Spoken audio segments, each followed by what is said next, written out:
Jadi saya kira baru kali ini ya, ada presiden di Indonesia yang menjadi bulan-bulanan rakyatnya sendiri, di akunnya sendiri. Kurang berani apa lagi coba? Ya karena kita lihat di ujung kekuasaannya terus menampakkan kesombongannya, terus menampakkan, mohon maaf kalau bahasa Rocky Gerung, kedunguannya.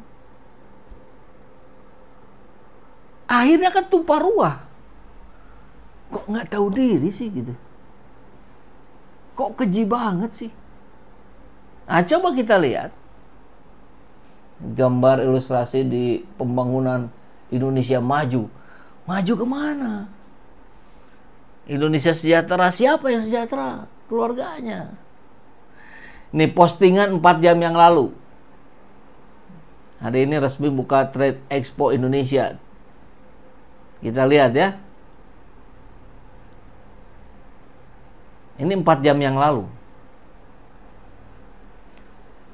Keren ya, mau pensiun dikelarin semua. Nah, oke, itu saya kira masih netral ya. Atau mungkin bahkan cenderung positif. Libas habis semua kerjasamanya biar ada tanda. Karena sebelumnya nggak ada tanda mungkin. Markobar sama Sang Pisang ada nggak Pak?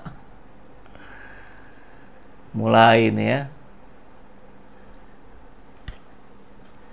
Yang bisa diambil hikmahnya dari kekuasaan 10 tahun ini adalah baju 200.000, sepatu 150.000 tanpa jam tangan, tapi hutangnya 8.000 triliun. Tampilan sederhana, wajah begitu lugu, tapi hasrat kekuasaan melampaui akal sehat. Sudah benar, pulang tidur, jangan dibangunin. Kan bilang mau ke Solo, mau tidur katanya. Kan kita ingat ya, bagaimana tampilannya ketika mau kampanye. Ditulis tuh kan, barangkali ada yang lupa ya, baliho-baliho tuh di setiap kota ditulis. Di baju 200.000, sepatu 150.000. Nggak ditulis tuh. Kalau sekarang harusnya tampilin lagi, hutangnya 8.000 triliun. Yang dibikin Jokowi. Nggak jelas dampaknya apa. Jokowi akan habiskan masa jabatan di IKN, berkantor di Istana Negara IKN sampai 19 Oktober. Nggak ada. Jadi setiap apa yang diucapkan itu terbukti sebaliknya. Iya kan? Ini postingan Pak Jokowi 4 jam yang lalu ini. Mayoritasnya ungkapan kekesalan. Bahkan dalam bentuk sarkas, dalam bentuk satir, dan dalam berbagai bentuk lainnya. Bacotlah. Masih eksis, sudah 11 hari. Oke. Kita nggak bisa tampilkan semuanya, habis waktu sampai tengah malam nanti. Siapa yang masih jadi pemuja Mulyono? Ini di akunnya Jokowi, bukan di akunnya siapa-siapa. Ngedabrus katanya. Pupu Papa Expo kapan Pak? Karena itu lagi postingin Expo. Saya berharap setelah 20 Oktober kasus ijazah palsu dan kebijakan yang melanggar undang-undang diusut tuntas. Ya tentunya harus. Ini postingan Jokowi 4 jam yang lalu. Kembali ke atas. Mundur ya, kita turun ke bawah. Ini berapa? 19 jam yang lalu. Ini sudah kita bahas ya. Diskusi santai sampai santap malam bersama Presiden terpilih Pak Prabowo. Tidak terasa 2 jam lebih. Bagaimana cara membacanya? Diskusi penuh ketegangan. Sampai 2 jam. Nggak terasa karena saking tegangnya. Kita jadinya membaca begitu ya. 19 jam yang lalu kita lihat respon dari netizen. Oh, gimana nih alternatif judulnya? Mulyono mengemis belah kasih agar nggak dipenjarakan. Mulyono memohon agar putra sulungnya tidak dimakzulkan. Mulyono menuntut balas budi atas pemberian gelar jenderal. Mulyono mengakui bahwa Fufafa adalah anaknya. Si bungsu nggak diajak santai nih sambil santap malam Pak. Kan lumayan bisa diskusi tentang kenegaraan tipis-tipis. Saya kira baru kali ini mayoritas ya, tentu tidak 100%, tapi mayoritas isinya Mulai dari caci maki, hinaan, kekecewaan, ungkapan kemarahan. Tumpah ruah di akunnya Jokowi. Silakan Anda cek sendiri di platform X ini. Kita lihat lagi ke bawah. 21 jam yang lalu. Pembukaan BNI Investor Day Summit. Indonesia akan menjadi kekuatan ekonomi baru di Asia. Ya, di masa pasca Jokowi ya.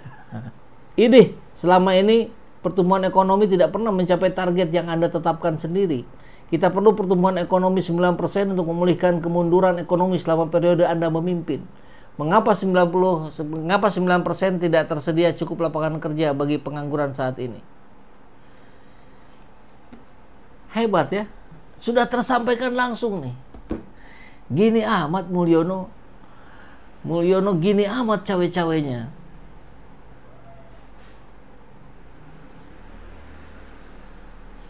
Ayo, investor mana lagi? Katanya sudah berbondong-bondong datang ke IKN. Mana realisasinya hari ini? Tidak ada. Dari Cina segini, dari Singapura segini. Salam sehat, Pak. Masih ada ya yang mendoakan. Baguslah. Oh, ini tahun berapa nih? 2019, 20 Oktober 2019. Usai dilantik, Jokowi ingin pendapatan rakyatnya 27 juta per bulan. 2,7 juta, iya. 270 ribu ada, itu guru honorer, Pak. Itulah prestasi Jokowi. Beras saja kita impor. Benar apa yang dikatakan Pak Kapolri kan, mulai membusuk dari kepalanya. Ternyata dicek di lapangan, jika pemimpinnya pendusta, maka semua perangkat ikut serta jadi pembual. Postula ini juga benar setelah diuji 10 tahun dan sudah bisa dijadikan formula. Luar biasa. Bahwa daya rusak ijazah palsu itu sangat mengerikan. Hati-hati nih. Dari awalnya sudah berbahaya, sudah busuk, ya ujungnya tambah busuk. Jadi kekuatan ekonomi gimana kalau rakyatnya pada kena PHK? Lapangan kerja susah dan daya beli terjun bebas. Banyak pabrik-pabrik tutup hari ini. Saya bangga, cuman begitu dengar yang ngomongnya Mulyono, saya jadi tak percaya. Lihat, ini realita ini. Memang dilawan oleh beberapa buzzer, tapi nggak bisa lagi mengalahkan. Sudah saking begitu luar biasa daya rusaknya. Waktunya Bapak istirahat. Oh, saya kira pertanggungjawabkan dulu lah. Nanti dulu istirahatnya, pertanggungjawabkan dulu. Satu lagi deh. Nggak perlu panjang-panjang ini. Ini 21 jam yang lalu. Berikutnya, saya nggak cek ini langsung aja ini. Oh, ini agak lama nih, 8 Oktober. Saya resmi membuka PON kepada semua atlet bertanding dengan semangat, persaudaraan dan sportivitas. Sportivitas ya. Bertandinglah dengan semangat persaudaraan dan sportivitas. Tuh, harus sportif katanya. Kalau memaksakan kehendak dengan menabrak aturan agar anaknya bisa jadi wapres, sportif nggak ya? Kan gitu saja gampangnya. Aduh. Dan di penutupannya dia nggak hadir. Lebih memilih menghadiri pernikahan anaknya Hovifah. Kita juga sudah pernah angkat itu. Terima kasih Bapak Presiden. Saya sebagai stadion, saya merasa bangga karena bisa memfasilitasi para atlet. Mereka mempunyai kekurangan di fisik, tapi tidak dengan etika dan moral. Wah, ngeri kali ini. Paradoks. Sampai ada yang memposting lagi tuh. Pupu Papa tak punya akhlak. Katanya bijinya tinggal 1. Udah dibela-belain jadi mualaf, malah diceraiin istri, punya anak homo, biji tinggal 1, gagal nyapres, duit habis. Aduh. Membahas siapa? Ya, kita sudah tahu lah. Oh, ini sih yang ini ya, pekan olahraga yang disabilitas ya. Bertandinglah yang sportif, jangan kayak presiden di tim buku tengah yang tidak sportif, cawe-cawe saat pilpres dan menyiapkan anak-anak dan menantunya untuk jabatan strategis. Anak lain disuruh bertanding dengan sportivitas, sedangkan anak sendiri lewat jalur pintas. H-12 pulang ke Solo. Mau tidur terus, baguslah. Ini yang kemarin-kemarin pun terus direspon. Pupuk Fafa bagai duri dalam daging bagi Pak Prabowo. Dan makin ke bawah, luar biasa ini. Makin terus ditumpahkan rasa kekecewaannya. Bagaimana ini? Apa nggak malu?